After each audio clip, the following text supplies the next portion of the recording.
Hello and welcome everyone. We're glad you could join us for the World Bank Group IMF Spring Meetings. Good morning, good afternoon and good evening to our viewers from around the world. It's really good to see you all. Ramadan Kareem. Thank you to the World Bank for this invitation.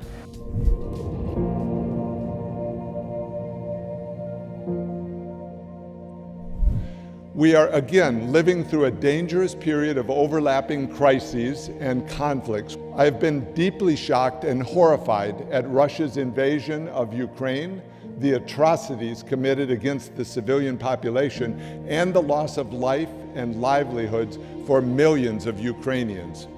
I've never seen a period like this with so many shocks and so many different types of shocks, and the magnitude and the size of these shocks. So we are faced with a multi-phase challenge and in a very unpredictable geopolitical environment. Adaptation and resilience, extremely important for many developing countries, and the latest crisis we're seeing, Ukraine, Russia, has brought to the forefront again the importance of food security. The inequalities that COVID highlighted, they were there all along. COVID put a stark light on them and accelerated some of them. We've never had such a situation in the world where you had long global lockdown of schools, and the impact of not going to school and loss of learning is also unequal.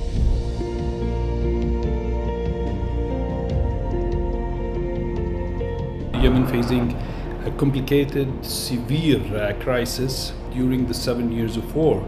Humanitarian crisis, we have deteriorating in economy, 4 million internally displaced people, we have 20 million food insecure with the COVID-19 that we face in 2020. If we are going to reduce the CO2, definitely we require to address this issue of coal. And at the same time, when the demand for energy is going to continue increase, then we have to be able to build replacement for the coal as well as satisfying the new demand.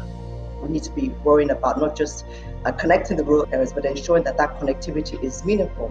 And that means a fast connection. It means ownership of devices, for work, for business, for social, for communication. And finally, it means that you have enough data and you can afford that data.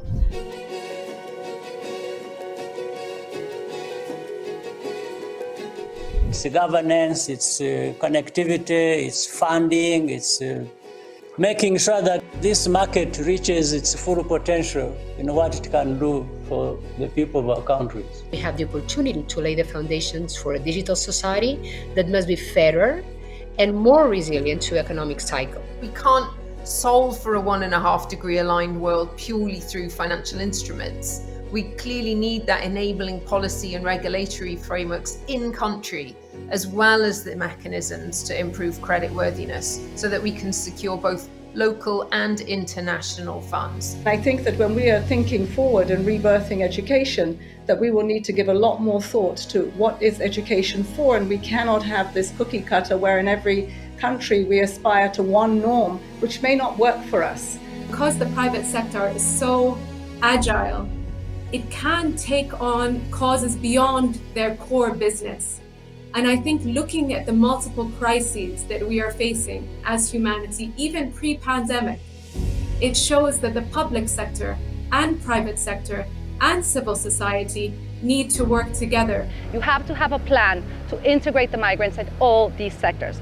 And that's why setting up a center of government approach, it's an office in the presidency that makes sure that all the sectors are doing the plan at the same time. Hope can come in so many forms, including solidarity from the host government and the local population, or even the vaccination program that keeps all of us safe.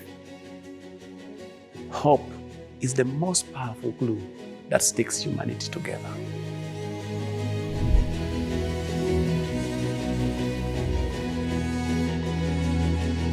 Well, at its peak, 1.6 billion children were impacted by COVID-19 related school closures. While 90% of people in developed countries use the internet, the figure for developing countries was just 57%. And in the least developed countries, it is just 27%.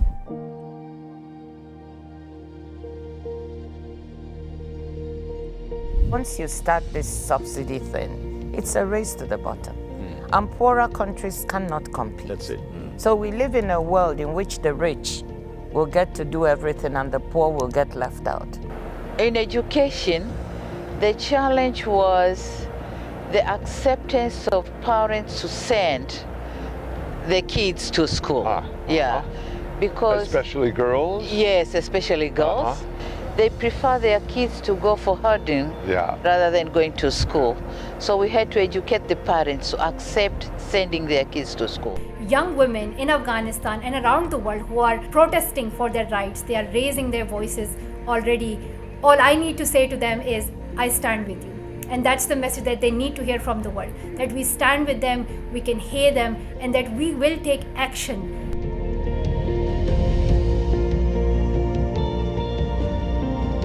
With your support, with your financial support, we will quickly rebuild our nation. That means new opportunities for business from different countries, for not just economic growth, but also this will be a specific proof that global financial institutions are capable to work in the interest of rank and file people and of mankind in general. Ukraine is going to take a lot of attention and should take a lot of attention.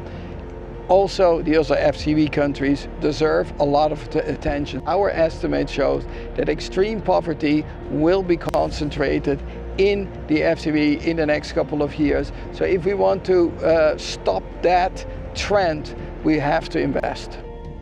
US Secretary of Treasury at the time of establishing the Bretton Woods, and he said, prosperity like peace is indivisible. So my message for the week, our action has to be indivisible. You should count on us as we count on you to support innovative approaches to the front lines of development. It is here that we can win the battles against the multiple crises we are facing.